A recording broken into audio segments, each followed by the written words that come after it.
코미디언 중에 시카고 출신의 에모 필립스라고 하는 사람이 있습니다. 이 사람은 주로 어린이들의 지혜, 또 어린이들의 말들을 이용해서 사람들에게 농담을 하고 사람들에게 웃음을 선사합니다. 한 번은 이런 말을 해서 우리 어린아이들의 이야기를 통해서 농담을 한 적이 있습니다. 내가 어렸을 때 새 자전거를 갖고 싶어서 매일 밤마다 하나님께 기도를 했습니다. 그런데 하나님께서 내 기도를 들어주시지 않을 것 같아서 자전거 한 대를 훔쳤습니다. 그리고는 하나님께 용서해달라고 기도했습니다. 또 한 번은 이런 농담을 했습니다.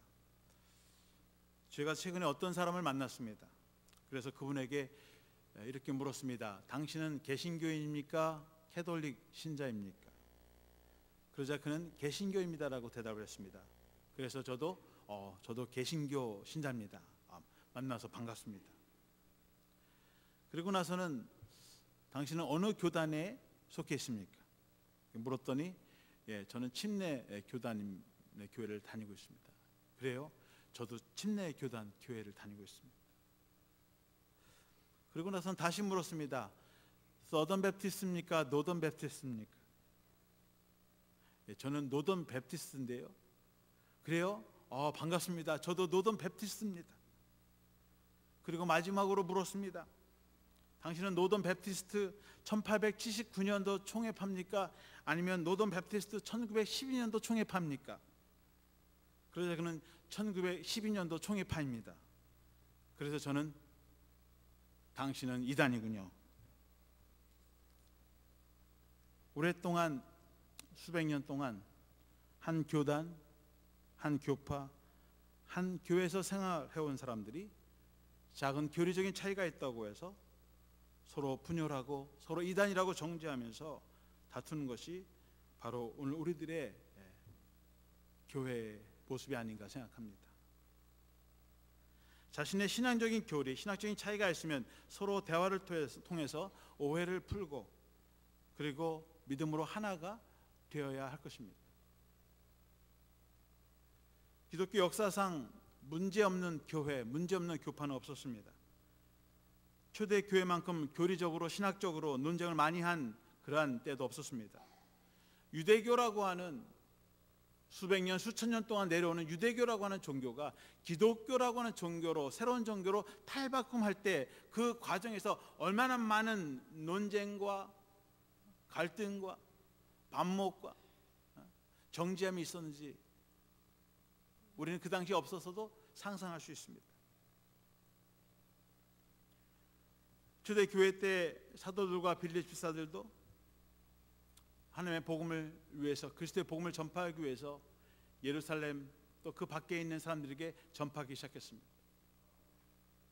사도행전 1장 8절에 보면 주님께서 이 세상에서 승천하실 때 너희가 성령을 받으면 권능을 받고 예루살렘과 유대와 사마리아와 땅끝까지 이르러 내 증인이 되라고 하신 그 지상명령을 하셨습니다. 예루살렘이라고 하는 유대인들이 살고 있는 지역만이 아니라 예루살렘에 흩어져 있는 유다 지방, 이스라엘 사람들, 더 나아가서 사마리아 사람들, 이방인들과 섞여 사는 사람들, 그리고 아예 외국에 있는 땅끝까지 가서 복음을 전하라고 하는 것이 예수 그리스도의 복음입니다. 사도 베드로도 성령님의 인도하심을 받아서 이방 사람들에게 주님의 복음을 증거하러 다녔습니다. 그런데 베드로가 이방 지역에서 전도를 하고 그리고 예루살렘에 돌아왔을 때에 예루살렘 교회 안에 있는 할례주의자들이 베드로를 향해서 비난하기 시작했습니다. 3절에 보니까 그 비난의 내용은 이르되 네가 무할례의 집에 들어가 함께 먹었다 하니, 이 할례주의자들이 베드로에게 정죄한 것입니다. 할례주의자들은 하나님의 백성이 되려면 누구든지 할례를 받아야 된다는 거예요. 과거 아브라함 때부터 시작해서 모세에 이르러서 그 증표를 몸에 지니고 있어야 된다. 그래서 할례를 받아야 된다고 하는 것입니다. 그런데 할례도 받지 않은 이 이방인들과 함께 먹었다고 하는 것입니다. 우리는 여러분 남의 집에 가서 음식 먹는 게 그렇게 대수입니까? 대접하면 그저 먹는 것이죠. 그런데 이스라엘 사람들은 남의 집에 가서, 특히 이방인 집에 가서 음식을 함부로 먹을 수가 없습니다. 왜냐하면 모세를 통해서, 또 이스라엘 전통을 통해서 음식에 대한 그런 금기예법, 정결예법이 있기 때문에 그렇습니다. 고기를 핏째 먹지 말라. 가장 이스라엘 역사상에 오래된 금기 사항입니다. 이 음식에 대한 정결예법은 아브라함 이전에 노아 시대 때부터 하나님께서 노아에게 명령하신 가장 오래된 정결예법입니다. 창세기 9장 4절에 보면 하나님께서 노아에게 이렇게 말씀하십니다. 그러나 고기를 그 생명되는 핏째 먹지 말 것이니라.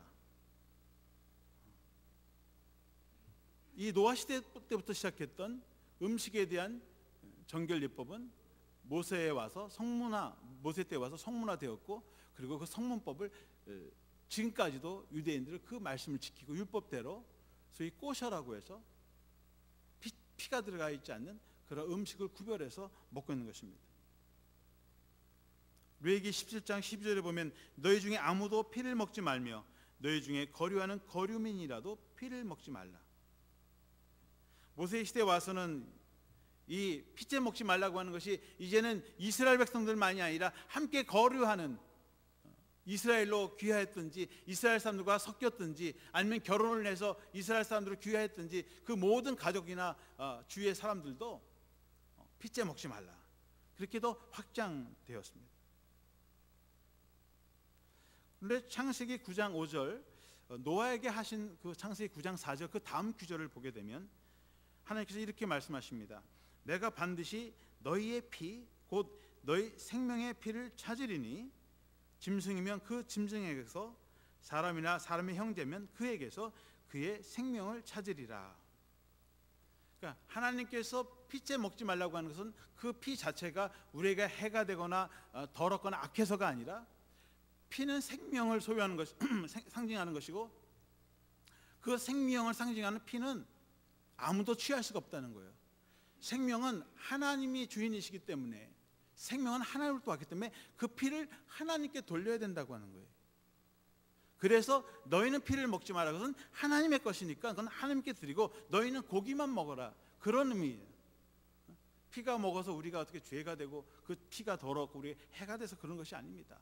하나님께서 그 주권, 생명의 주권이 누구에게 있느냐를 알려준 거예요. 그래서 작은 생물이랄지라도 함부로 그 생명을 취하지 말라는 거예요.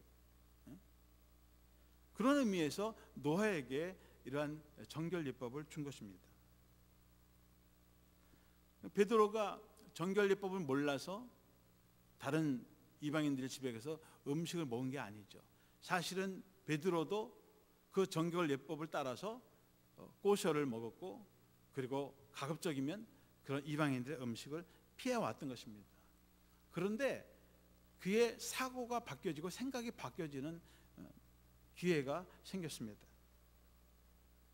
오늘 성경 본문도 성령 충만에 관한 그런 주제로 제가 말씀을 선택을 했고, 지난주에 이어서 성령 충만한 교회의 같은 제목으로 말씀을 나누고 있습니다. 진정한 성령 충만한 역사란 무엇인가라고 하는 거예요. 그 첫 번째는, 성령 충만이라고 하는 것은 깨달음의 역사입니다. 우리가 과거에 알지 못했던 진리를 새롭게 깨닫는 역사예요.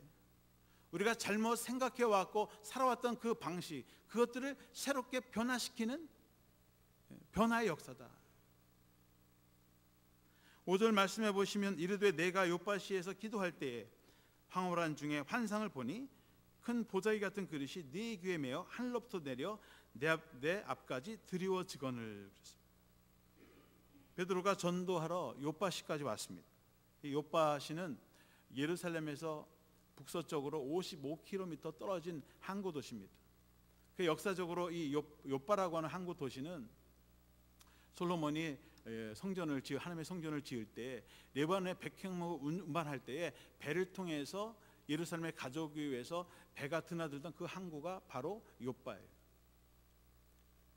요나가 니느웨에 복음을 전가하기 위해서 배를 탄 곳이 요빠입니다.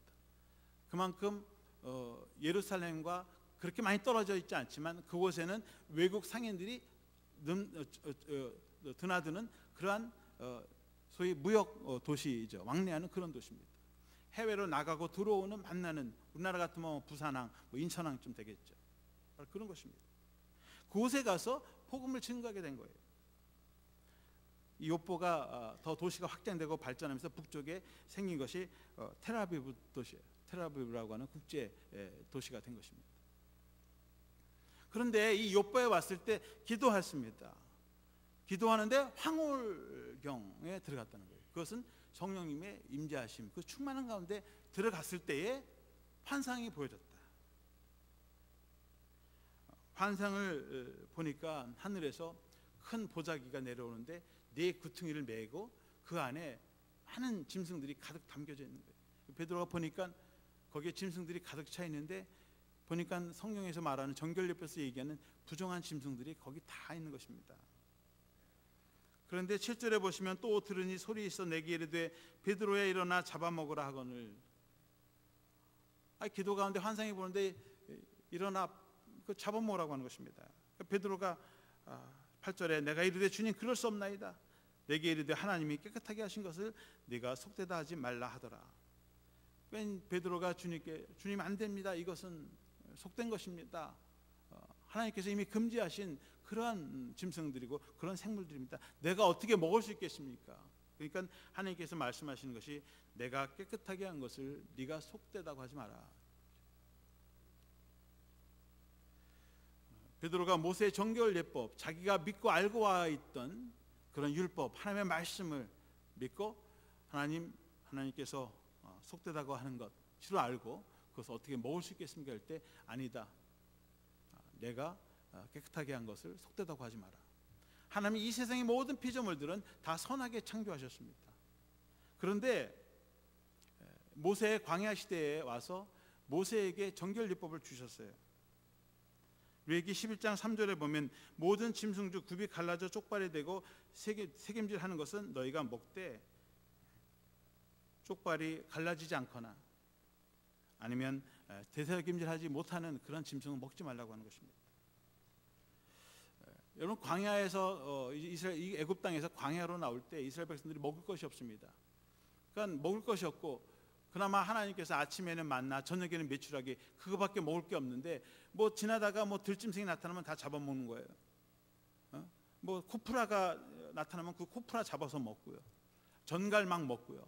하여간 뭐 온갖 생물이고 짐승이고 안 가리고 먹는 거예요. 먹을 게 없으니까 말이죠. 그래서 그것을 먹으니까 사람이 죽는 거예요. 독재 먹으니까 또 가족들이 먹고 온 가족이 다 몰살당하고 그래서 그 정결례법을 통해서 하나님께서 이스라엘 백성들의 건강, 생명, 위생을 보호해 주시기 위해서 그러한 정결례법을 주신 거죠. 또 지느러미와 비늘 없는 모든 것은 너에게 가증한 것이다.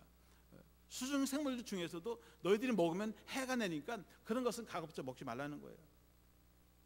또 죽은 시체를 먹는 짐승들, 독수리, 까마귀 그런 것들은 독을 가지고 있는 그런 뭐 뱀들, 독수리가 막 뱀 같은 것도 막 잡아먹지 않습니까? 까마귀가 죽은 시체 고기를 먹지 않습니까? 그런 불결한 음식을 가리지 않고 먹는 그 짐승들도 먹지 말라는 거예요. 그 동물들이 악하고 지저분해서가 아니라 우리의 생명을 보존하기 위해서 하나님께서 우리의 생명을 보호해 주시기 위해서 그런 정결례법을 주신 것이죠. 그런데 오늘날 시대가 바뀌면서 저장 방법이 발달하고 그리고 또 문화가 다른 차이로 인해서 또 이스라엘 사람들도 지금은 뭐 냉장고가 있고 다 있지 않습니까? 그러니까 우리 같은 한국 사람들은 돼지고기, 소고기보다 돼지고기 더 좋아하는 사람들 많이 있습니다. 저는 순대도 좋아해요. 순대는 돼지 피로 만든 거예요. 성경의 정결례법을 보면 피를 먹으면 안 되는 거예요. 그런데 그 피가 우리에게 해가 되고 독이 되지 않으면 괜찮은 거예요. 반대로 우리에게 해가 되고 독이 되는 음식은 먹어서는 안 되는 겁니다. 술이 독이 되면 마시면 안 돼요. 담배가 해가 되면 피우면 안 됩니다. 왜? 그것은 하나님을 위해서가 아니라 나를 위해서 절제하고 그리고 나에게 유익이 되고 건강에 도움이 되고 삶의 복을 주기 위해서 필요한 거예요. 그럴 때는 허용이 되는 것입니다. 그러나 내가 어떤 것을 먹을 때 그것이 나에게 해가 되고 내 신앙에 독이 되고 내 삶에 독이 되면 끊어야 하는 것입니다. 그것이 부정한 하나님 우리에게 주시는 정결예법의 본질이라고 하는 것입니다. 동물만이 아니라 사람들도 거리를 두고 때로는 교제하지 말라고 하는 그 법을 모세에게 줍니다. 이방인들하고 상종하지 말라는 거예요. 왜요? 그 사람들이 죄인이라서요?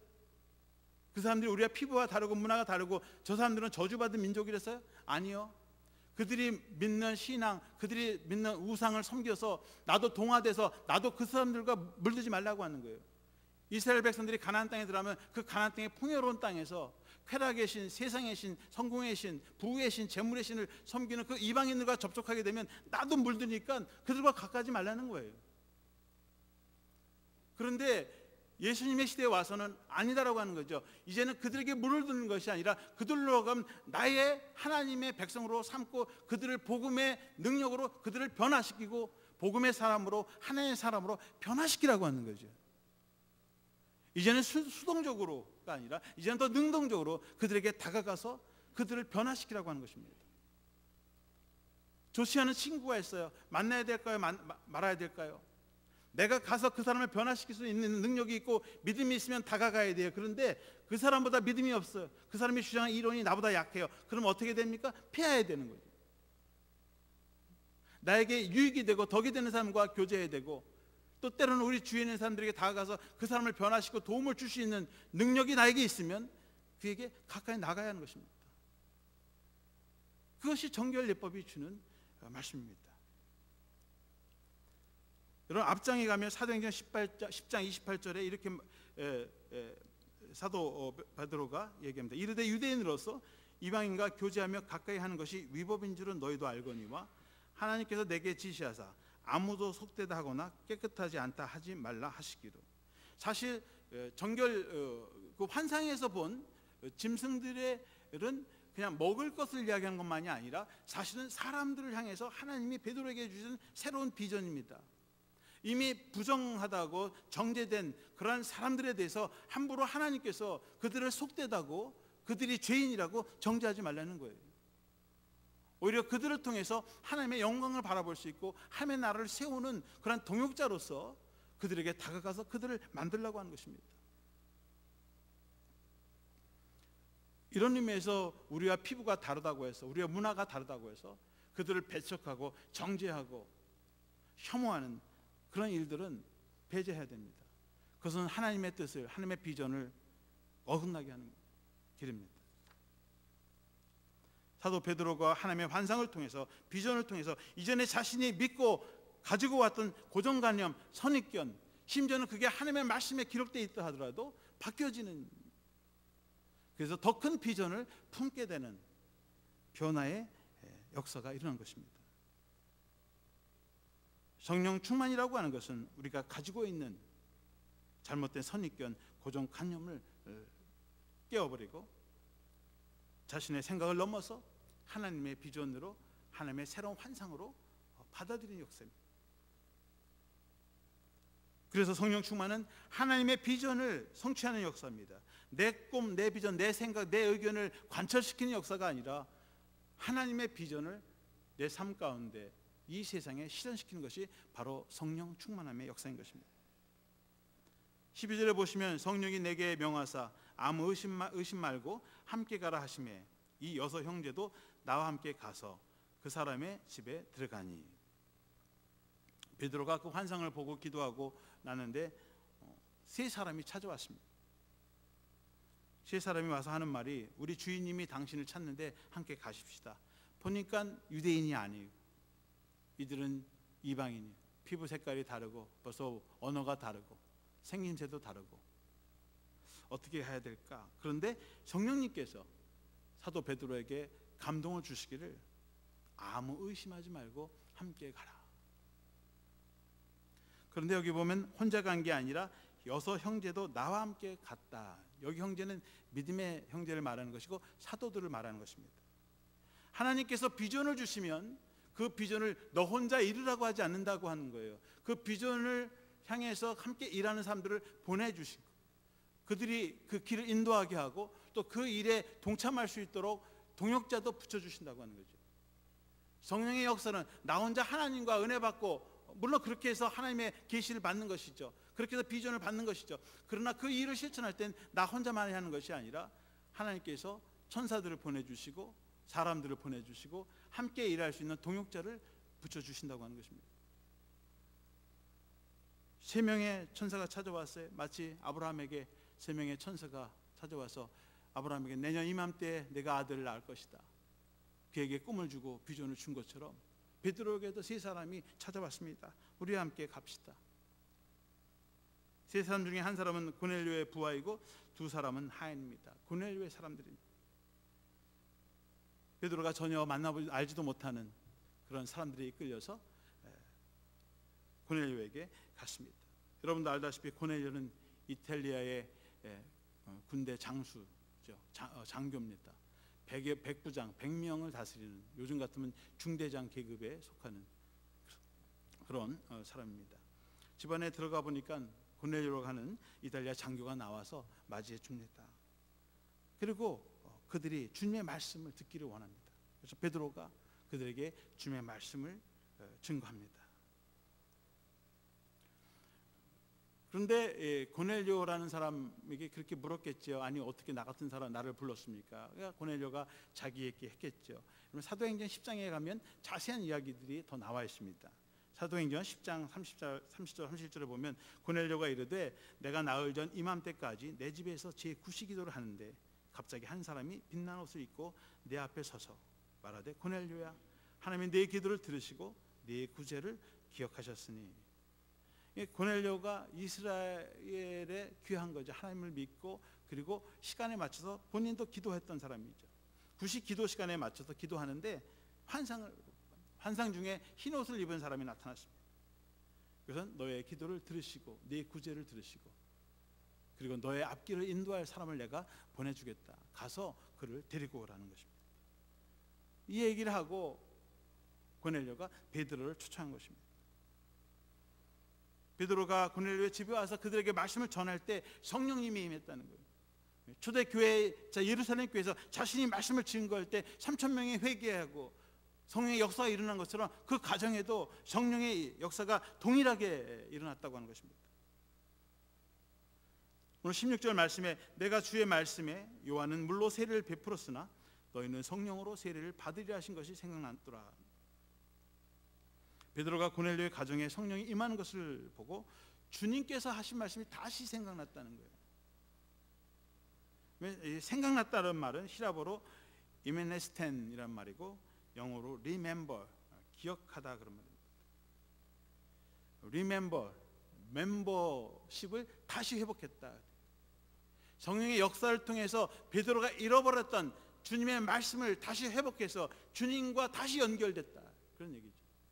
내가 누구의 소속이냐, 내 멤버십이 어디 있느냐, 나는 주님께 속한 주님의 멤버다라고 할 때 그 멤버로 다시 돌아가는 것, 바로 그것이 성령의 역사라고 하는 것이죠. 성령의 역사는 주님의 말씀을 다시 기억나게 하고 끊어졌던 주님과 관계를 우리를 다시 하나의 멤버십으로 묶어주는 역사가 바로 성령의 역사입니다. 요한복음 14장 26절에도 보혜사 곧 아버지께서 내 이름으로 보내실 성령, 그가 너에게 모든 것을 가르치고 내가 너에게 말한 모든 것을 생각나게 하리라. 주님께서 세상을 떠나시기 전에 성령님께서 오실 거라고 말씀하셨고 그 성령님은 바로 모든 것을 가르쳐주고 주님께서 말씀하신 것을 다시 생각나게 하셔서 주님의 말씀, 주님의 비전을 다시 성취하게 하시는 바로 그런 사역을 감당하시는 분이 바로 성령님이다라고 하는 것을 말씀해 주고 있는 것입니다. 성령의 역사는 잃어버린 주님의 비전, 주님의 말씀을 다시 회복하고 기억하고 그리고 그 비전을 이루게 하시는 역사입니다. 요엘서 2장 28절에 보면 그 후에 내가 내 영을 만민에게 부어주리니 너희 자녀들이 장래일을 말할 것이며 너희 늙은이는 꿈을 꾸며 너희 젊은이는 이상을 볼 것이며. 제가 여러 번 강조하는 말씀입니다.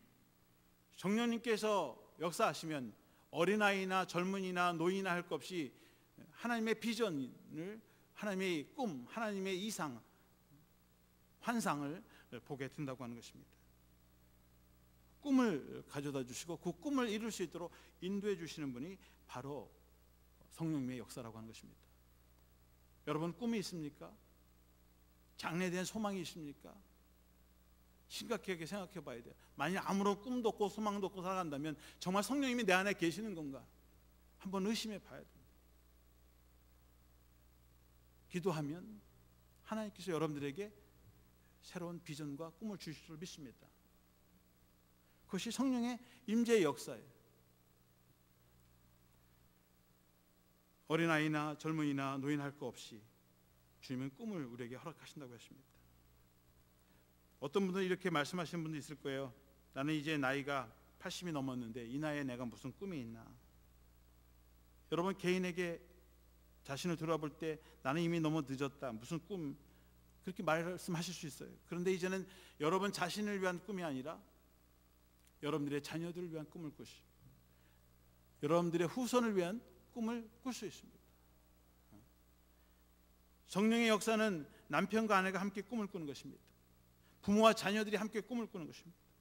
할아버지, 할머니, 손자, 손녀들이 미래를 향해서 자녀들을 위해서 꿈을 꾸는 것입니다. 때로는 교회가 세상을 향한 꿈을 꾸는 것입니다. 그것이 성령의 역사입니다. 베드로는 자기 자신을 위해서 꿈을 꾼 것이 아닙니다. 꿈을 꾸고 싶어서 꾼 것도 아니라 기도 중에 하나님께서 그 꿈을 보여주신 것입니다. 그런데 이 꿈은 베드로가 제일 먼저 시작한 꿈이 아니었습니다. 그 꿈은 고넬료가 시작했던 꿈입니다. 고넬료가 기도 중에 환상을 보았고 그 환상 중에서 베드로를 청해라고 했고, 베드로가 그 고넬료의 기도에 하나님의 응답을 통해서 오는 그 비전을 베드로도 가졌고, 그리고 함께 꿈을 꾸기 시작한 것입니다. 그래서 성령의 역사는 함께 꿈을 꾸는 거예요. 그리고 그 꿈을 향해서 나아가는 것입니다. 18절 말씀해 보면 그들이 이 말을 듣고 잠잠하여 하나님께 영광을 돌려 이르되 그러면 하나님께서 이방인에게도 생명 얻는 회개를 주셨도다 하니라. 교회가 시끄러웠습니다. 잡음이 일어났어요. 어떻게 유대인들이 하나님을 믿지 않는 백성들에게 가서, 이방인들에게 가서 밥을 먹고 교제하면서 함께 지낼 수 있을까? 그래서 시끄러워졌어요. 잡음이 많이 생겼습니다. 그런데 성령의 역사는 하나님의 비전을 통해서 그 모든 잡음을 제거하시고 잠잠케 했다는 거예요. 그리고 하나님께 영광을 올려드렸다고 하는 것입니다. 그것이 성령의 역사의 증거인 것입니다. 목사 한 사람의 말 때문에 교회가 잠잠해지는 것이 아니고, 몇 사람들 때문에, 목소리 큰 사람 때문에 교회가 잠잠해지는 게 아니라, 성령의 역사는 모든 사람의 잡음을 잠잠케 하는 역사예요. 하나님께 영광을 올려드리는 역사입니다. 그것이 성령 충만함의 역사예요. 여러분, 우리 교회가 어느 한두 사람에 의해서 소리가 커지는 교회가 아니라 하나님의 비전을 통해서 잠잠해지고 하나님께만 영광을 돌려드리는 교회가 되기를 축원합니다. 그것이 성령님이 함께 하시는 교회의 증거입니다. 우리 교회도 함께 꿈을 꾸기를 원합니다. 함께 꿈을 꾸고 또 이 지역사회의 사람들과 함께 꿈을 꾸는 교회가 되어야 하겠습니다. 지난 주일에는 보세스라고 하는 우리 더치스 카운티의 작년 연장 교육을 하는 기관에 사람들이 찾아와서 자신들이 하고 있는 ESL 프로그램, 요리, 운동, 다양한 프로그램들을 소개해 주었습니다. 몇 달 전에 전화가 왔습니다. 자기가 보세스의 연장 교육 책임자인데 우리 교회에 가서 프로그램 소개하고 함께 했으면 좋겠다는 거예요. 엘리자베스라고 하는 작년 교육 책임 담당자입니다. 그래서 그러면 한번 와봐라. 일단 저하고 만나서 얘기 좀 합시다. 그래서 왔어요. 왔는데 세 사람이 왔어요. 그 CEO, 그 보세스의 CEO 프로그램의 CEO가 왔고요. 그다음에 그 엘리자베스와 우리 영어 교육을 책임지고 있는 또 마이크라고 하는 지난주에 온 세 사람이 왔어요. 하나님께서 왜 꼭 세 사람을 보내는지 모르겠어요. 얘기를 들어보니까 우리 교회에서 영어가 필요한 사람들이 있으면 자신들이 와서 가르쳐 주겠다고 하는 것입니다. 등록비 10분만 받으면 모든 피는 어떤 레벨이든지 원하는 대로 해주겠다는 거예요. 원하는 시간에 원하는 장소에 해주겠다는 겁니다. 그래서 함께 우리 관심 있는 분들이 모여서 이야기를 하고 다 들어오는데 다 좋다는 거예요. 그래서 모든 분들이 이거 합시다. 그렇게 해서 이제 준비할 예정입니다. 우리 교회만이 아니라 우리 주위에 있는 친구분들 또 필요한 분들을 함께 모아서 그리고 함께 우리에게 유익이 되고 또 그들에게도 교회에 발을 디딜 수 있는 기회도 되고 그러한 지역사회에 우리가 가지고 있는 하나님의 복과 우리의 자산을 함께 나누는 것입니다. 그래서 우리의 믿음의 영역을 확장시키고 우리의 복음의 영역 하나님의 나라를 확장시켜 나가는 것입니다. 오늘은 미국 독립기념일입니다. 처음부터 미국의 모든 사람들이 독립운동을 꿈꾼 건 아닐 것입니다. 한 사람이 꿈을 꿨을 것이고 그리고 그 꿈을 나누었을 것이고 그 꿈에 동조한 사람들이 함께 꿈을 꿨고 그리고 정부에서 정치 지도자들이 우리 함께 독립을 위해서 함께 싸웁시다. 그래서 총과 칼을 들고 당시 세계를 제패하는 영국 함대와 싸워서 전투를 하고 많은 희생을 치르면서 얻은 것이 자유와 독립입니다. 우리가 이 살고 있는 우리 장성열 교우님께서 얼마 전에 강의하실 때 이 미드허슨 지역이 과거 독립운동 때 다 이 유적지입니다. 웨스트포인트 거기서 해군과 싸웠던 것이고요. 이 주위가 다 전적지예요. 여러분 아시잖아요. 그들의 꿈이 있었고 그 꿈을 나눴습니다. 청교도들이 처음 이 땅에 올 때 우리는 종교의 자유, 신앙의 자유, 삶의 질을 높이고 그리고 평등한 영국은 계급사회죠. 거기도 양반이 있고 상놈이 있어. 거기도 경제적인 차별이 있고 정치적 차별이 있고 사회적 차별이 있는데 그 차별이 싫어서 우리는 동등한 평등한 세상에서 함께 더불어 살고 싶다. 그리고 하나님의 그 비전을 가지고 이 땅에 온 사람들이 이 나라를 세운 거 아닙니까? 그리고 우리는 그 자유, 평등, 행복을 지금 누리고 있습니다.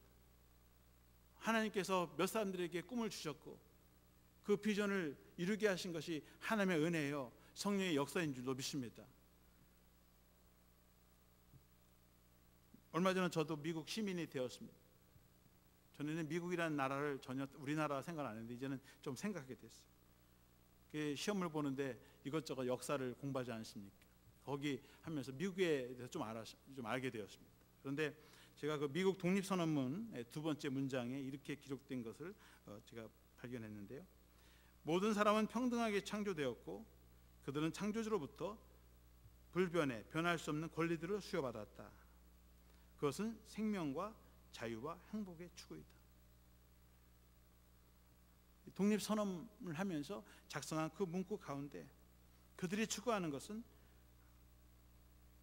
모든 사람들은 평등하게 창조되었다. 평등한 세상, 생명이 보장받고 자유와 행복을 누릴 수 있는 그 권리, 그것이 바로 독립의 목적이라고 하는 것입니다. 우리가 지금 누리고 있는 평등, 자유, 그리고 생명, 그 행복도 누군가의 꿈을 통해서 시작이 되었고 그 꿈과 희생을 통해서 오늘 우리가 누리고 있는 것입니다. 우리는 많은 선조들에게 바로 그러한 빛을, 사랑의 빛을 진 것입니다. 하나님께도 사랑의 빛을 지었고 우리에게 이런 자유와 행복을 가져다주는 많은 선조들에게 우리는 사랑의 빛을 진 사람들입니다. 그리고 그 빛을 갚아야 할 책임과 의무도 있습니다.